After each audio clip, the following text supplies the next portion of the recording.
¿Qué tal? Muy buenas noches, mi nombre es Roberto Corona Villarreal, del grupo 701 Plantel Ixtapaluca, de la licenciatura en Derecho. Y el día de hoy voy a hablar sobre las fases del actual proceso laboral en México. Pero para ello antes voy a explicar sobre qué trata este procedimiento laboral actual.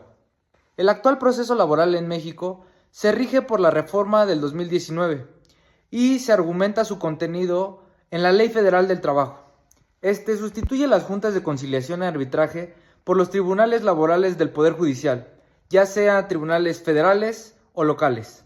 Además, este nuevo proceso laboral en México se rige por los principios de oralidad, inmediación, continuidad, concentración y publicidad. Adentrándonos en nuestro tema principal, que es ¿cuáles son los requisitos que se llevan a cabo dentro de este proceso laboral actual?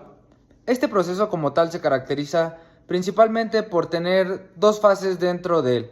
La fase prejudicial, que es la fase en la que se debe de llevar de manera obligatoria una conciliación, y la fase jurisdiccional, en la que se lleva el juicio. Una vez teniendo en cuenta estos puntos, hablaremos de cuáles son los requisitos que deben de llevarse en ambas fases. Como ya lo mencioné, en la etapa prejudicial debe de llevarse de manera obligatoria una conciliación, ya que este es un requisito de procedibilidad obligatorio antes de acudir a los tribunales. Esto salvo excepciones que se establecen en el artículo 685 ter de la Ley Federal del Trabajo. Esto solo en casos de discriminación, acoso sexual y violación de derechos fundamentales, entre otros. Como segundo punto tenemos a la ya antes mencionada fase jurisdiccional, que ésta se desarrolla ante los tribunales laborales y se caracteriza por ser predominantemente oral. Sin embargo, esta también cuenta con una fase escrita, en la que se realiza la presentación de la demanda según el artículo 872 de la Ley Federal del Trabajo, en la que se presentan los siguientes requisitos. Como requisitos principales para la presentación de la demanda según el artículo 872 de la Ley Federal del Trabajo, encontramos los requisitos jurídicos de la demanda, la cual nos dice que se presenta por escrito ante la oficialía de partes o unidad receptora del tribunal competente,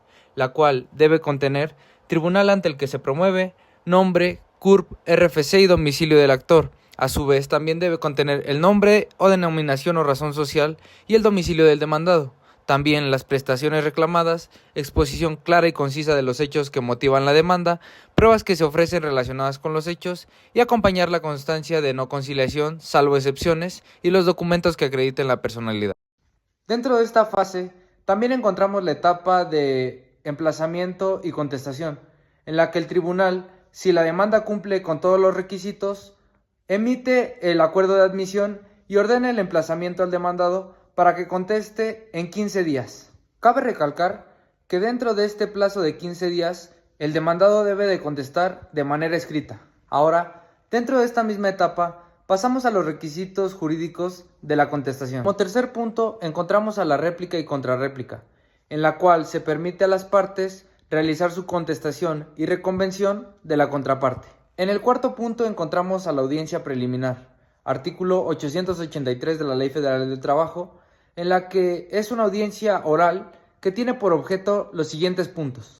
Tiene por objeto esta audiencia depurar el procedimiento para resolver excepciones dilatorias, establecer los hechos no controvertidos, admitir o desechar las pruebas ofrecidas en términos de ley y citar para la audiencia de juicio. Dentro de la fase oral o la etapa de juicio, se lleva a cabo en una sola sesión.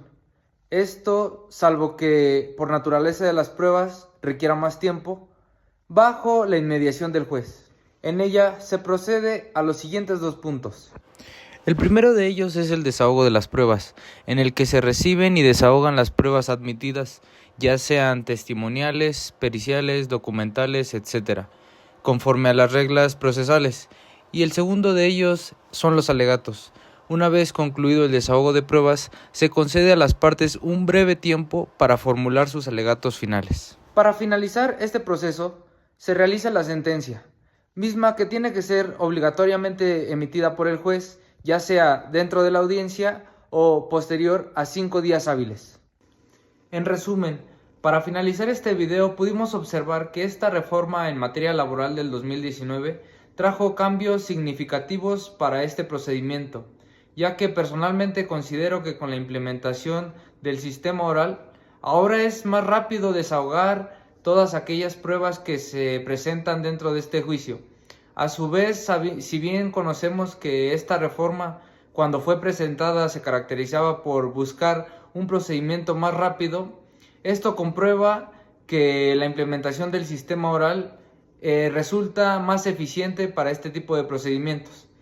A su vez, también considero que el seguimiento desde el inicio hasta el final de cada etapa que lleva el juez también nos ayuda a tener una mejor vigilancia de nuestro procedimiento. Y sin duda alguna, los beneficiados aquí son todos aquellos trabajadores que solicitan o que recurren a este recurso para la protección de sus derechos como trabajadores. Muchísimas gracias por su atención. De mi parte sería todo. Muy buenas noches.